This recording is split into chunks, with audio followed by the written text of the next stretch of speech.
അല്പസമയത്തെ ധ്യാനത്തിനായി യോഹന്നാൻ എഴുതിയ സുവിശേഷം 18-ാമത്തെ അധ്യായം 1 തുടങ്ങി 4 വരെയുള്ള വേദവാക്യങ്ങൾ ഞാനിവിടെ വായിക്കുകയാണ്.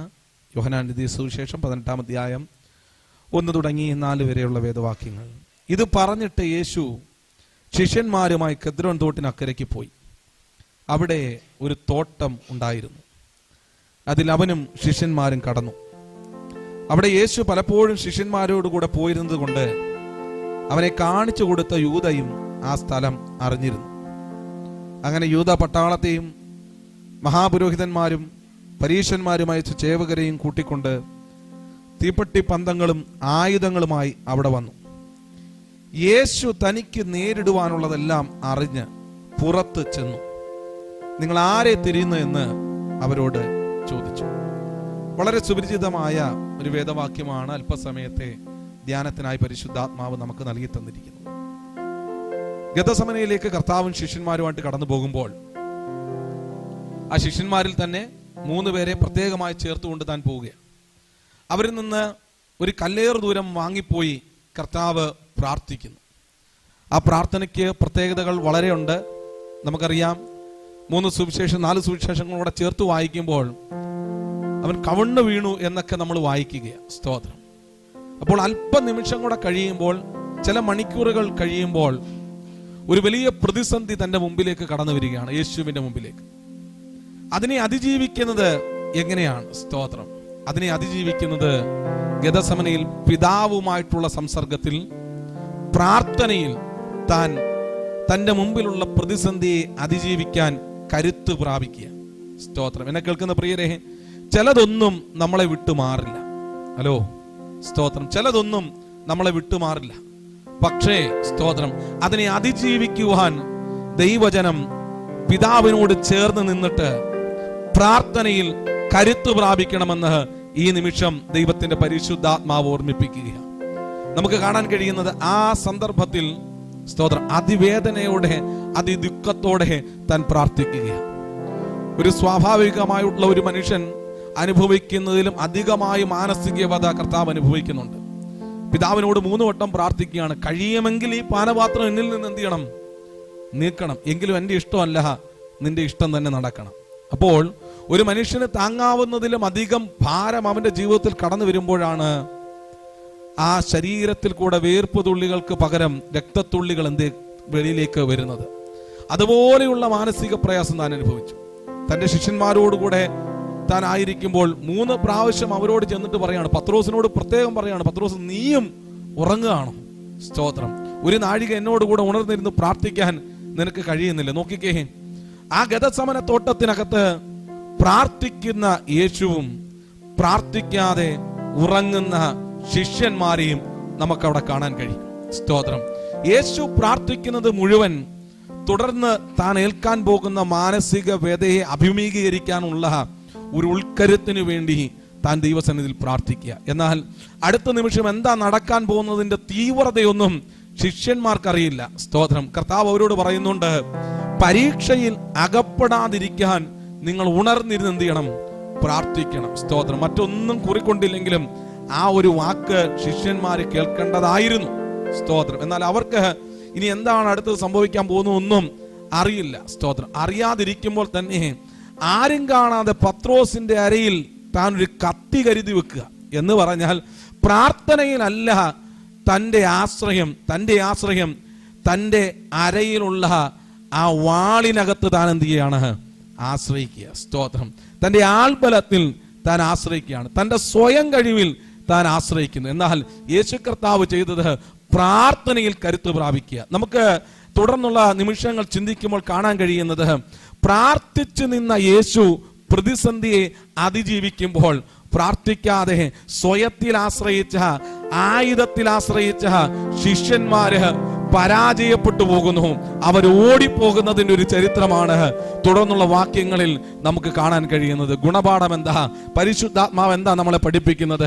നിന്റെ മുമ്പിൽ എന്ത് പ്രതിസന്ധി കടന്നു വന്നാലും നീ നിന്റെ സ്വയം കഴിവുകളിൽ പ്രശംസിക്കരുത്, അതിൽ നീ ആശ്രയിക്കരുത്, നീ ആയുധത്തിൽ ആശ്രയിക്കരുത്, നീ പിതാവുമായിട്ടുള്ള സംസർഗത്തിൽ, ആ സാന്നിധ്യത്തിനകത്ത് പ്രാർത്ഥനയിൽ കരുത്ത് പ്രാപിച്ചാൽ ഏത് പ്രതിസന്ധിക്കകത്തും നിനക്ക് പിടിച്ചു നിൽക്കാനുള്ള കരുത്ത് സ്വർഗത്തിലെ ദൈവം പകർന്നു തരും. നോക്കിക്കേ, ആ ഗതസമനയ്ക്കകത്ത് താൻ വേദനയോടെ ഇരിക്കുമ്പോൾ ലൂക്കോസിന്റെ സുവിശേഷം വളരെ വ്യക്തമായിട്ട് പറയുന്നു, സ്വർഗത്തിൽ നിന്നൊരു ദൂതനെ അയച്ച് യേശു ക്രിസ്തുവിനെ എന്ത് ചെയ്തു? ധൈര്യപ്പെടുത്തി. അപ്പോൾ ധൈര്യപ്പെടുത്തേണ്ടത് എങ്ങനെയാണെന്നെല്ലാം പിതാവായ ദൈവത്തിന് അറിയാം. നമ്മുടെ ഉത്തരവാദിത്വം പ്രാർത്ഥിക്കാൻ ഒരു ഗതസമനയിലേക്ക് നമ്മൾ കയറുക എന്നുള്ളതാ. സ്തോത്രം. അടുത്ത നിമിഷം ശിഷ്യന്മാർ ഓടിപ്പോവുക.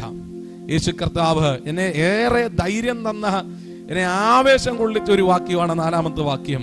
യേശു തനിക്ക് നേരിടുവാനുള്ളതെല്ലാം അറിഞ്ഞ് പുറത്ത് ചെന്നു. ദൈവത്തിന് ഒക്കെ ആ പ്രശ്നത്തെ അഭിമുഖീകരിക്കാൻ അങ്ങോട്ട് ചെല്ലുക.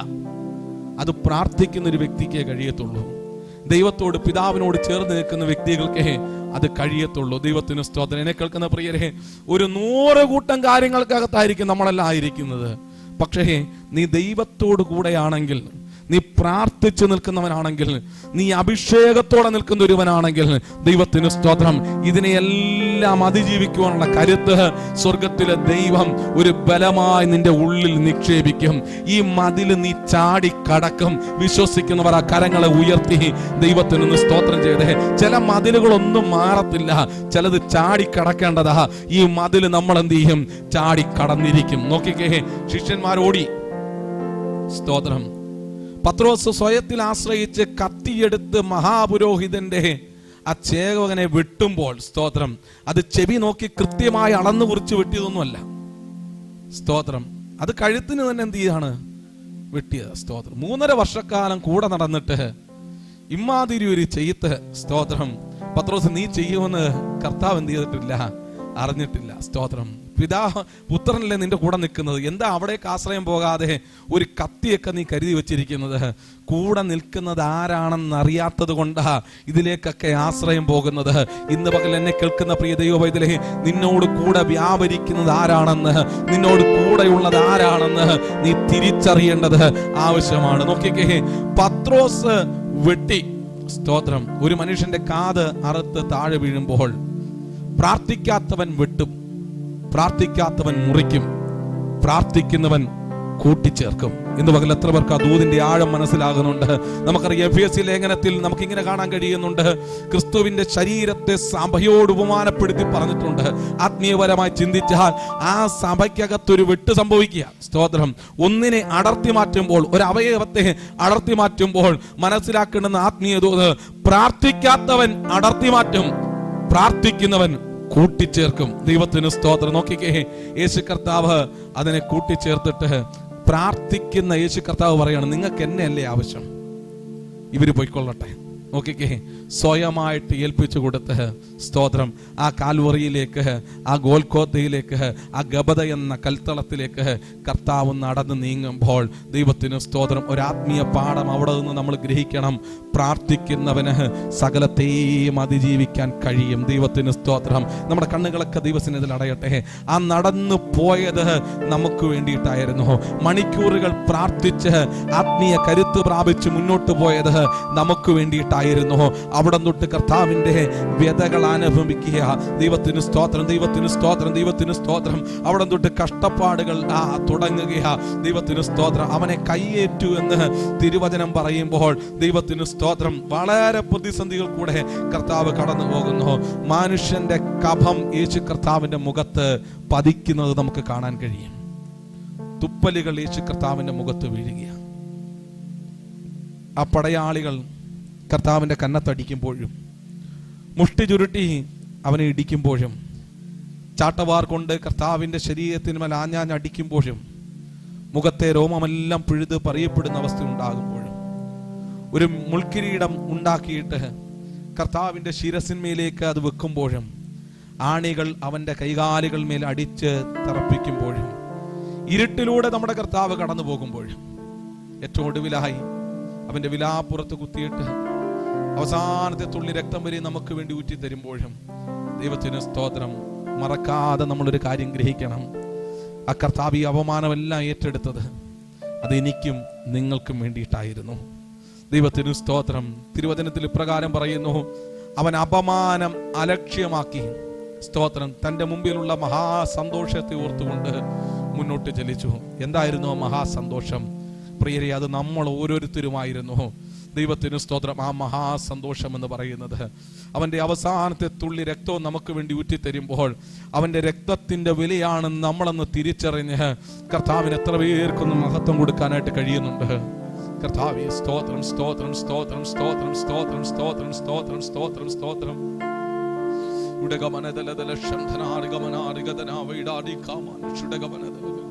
പിതാവിനോട് നാം പ്രാർത്ഥിക്കുന്നുണ്ട്, കഴിയുമെങ്കിൽ ഈ പാനപാത്രമെങ്കിൽ നിന്ന് നീക്കണമേ. എങ്കിൽ എൻ്റെ ഇഷ്ടമല്ല പിതാവേ, നിന്റെ ഇഷ്ടം തന്നെ നിറവേറട്ടെ. ദൈവത്തിന് സ്തോത്രം. ഒരുപാട് പ്രയാസങ്ങൾ, ഒരുപാട് അപമാനം. ദൈവത്തിന് സ്തോത്രം. ശരീരത്തിന്മേലെല്ലാം ദൈവത്തിന് സ്തോത്രം. ഒരുപാട് അടികളേക്കുക. ആയിരങ്ങളിൽ പതിനായിരങ്ങളിൽ സുന്ദരനായിരുന്നവൻ കണ്ടാലാളല്ലെന്ന് തോന്നുമാറ് വിരൂപമാക്കപ്പെട്ടൊരു ശരീരത്തോടുകൂടെ ഒരു മാംസപിണ്ഡം എന്ന പോലെ ആ ക്രൂശിന്മേൽ തൂങ്ങിക്കിടക്കുമ്പോൾ എന്നെ കേൾക്കുന്ന പ്രിയ ദൈവവൈദ്യരെ, ആ ക്രൂശിൽ നിന്ന് ഒഴുകി വരുന്ന ആ പുണ്യാഹ രക്തമാണ് നിന്റെ വീണ്ടെടുപ്പിന് കാരണമായി തീർന്നതെന്ന് ഗ്രഹിച്ചുകൊണ്ട് ആ ദൈവത്തെ സ്തുതിക്കാൻ കഴിയുന്നുണ്ടോ? ദൈവത്തിന് സ്തോത്രം. അവന്റെ പുറമെല്ലാം ഉഴവ് ചാല് പോലെ കീറപ്പെടുമ്പോഴും ദൈവത്തിന് സ്തോത്രം, അതിൽ കൂടെ നീ രക്ഷ പ്രാപിക്കുകയായിരുന്നു എന്ന് ഗ്രഹിക്കുന്നവർക്ക് വാബൂട്ടി മൗനമായിട്ടിരിക്കാൻ കഴിയത്തില്ല. ദൈവത്തിന് സ്തോത്രം. ആ ക്രൂശിൽ കടന്ന് കർത്താവ് നിലവിളിക്കുമ്പോഴും ദൈവത്തിന് സ്തോത്രം, ദൈവത്തിന് സ്തോത്രം. ഒരു തുള്ളി വെള്ളം കിട്ടാൻ കഴിയാതെ ദാഹിക്കുമ്പോഴും ദൈവത്തിന് സ്തോത്രം. എന്തിനായിരുന്നു നീ ദൈവപുത്രനെങ്കിൽ ക്രൂശിൽ നിന്ന് ഇറങ്ങി വാ എന്ന് ആക്രോശിച്ചുകൊണ്ട് അപമാനിക്കുമ്പോഴും അപമാനത്തെല്ലാം അലക്ഷ്യമാക്കിയതിന്റെ പിന്നിലെ കാരണം നീയും ഞാനും എന്നുള്ള മഹാസന്തോഷം.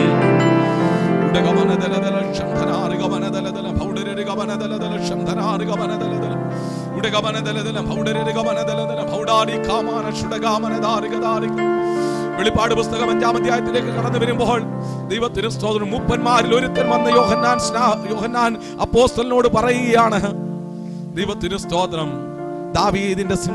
ദാവീദിന്റെ ഗോത്രത്തിൽ ദാവീദിന്റെ വേരായിരിക്കുന്നവൻ, യഹൂദാ ഗോത്രത്തിന്റെ സിംഹമായിരിക്കുന്നവൻ പുസ്തകം തുറപ്പാൻ യോഗ്യനായി മാറിയിരിക്കുന്നു. ഒരു സിംഹത്തെ കാണുവാൻ തിരിഞ്ഞു നോക്കുന്ന യോഹന്നാൻ കണ്ടത് ഒരു കുഞ്ഞാട് അറുക്കപ്പെട്ടതുപോലെ നിൽക്കുന്നതാ കണ്ടത്. ദൈവത്തിന് സ്തോത്രം. ആ കുഞ്ഞാട് നമ്മുടെ കർത്താവായ യേശു ക്രിസ്തുവായിരുന്നു. ഇന്ന് പകൽ ദൈവത്തിന് സ്തോത്രം. അവൻ നിനക്ക് വേണ്ടി അപ്രകാരമായിരിക്കുമ്പോൾ ഒരു നിറഞ്ഞ സ്നേഹത്തിൽ നിന്നുകൊണ്ട് ദൈവത്തെ സ്തുതിക്കുവാൻ കഴിയുന്നുണ്ടോ? ദൈവത്തെ മഹത്വപ്പെടുത്തുവാൻ കഴിയുന്നുണ്ടോ? എല്ലാ പ്രിയപ്പെട്ടവരും ദൈവസന്നിധിയിലേക്കൊന്ന് ഏൽപ്പിച്ചു കൊടുത്താട്ടെ. കഴിഞ്ഞ ദിവസങ്ങളിലൊക്കെ നമ്മുടെ ജീവിതത്തിൽ വന്നു പോയിട്ടുള്ള എല്ലാ തെറ്റുകുറ്റങ്ങളും കുറവശങ്ങളും നമുക്ക് ദൈവസന്നിധിയോട് ഏറ്റു പറയാം. ഇനിയുള്ള നാളുകൾ ദൈവത്തിന് വേണ്ടി ശക്തമായി നിലകൊള്ളുവാൻ ദൈവകരത്തിലേക്ക് നമ്മളെ തന്നെ ഏൽപ്പിച്ചു കൊടുക്കാം.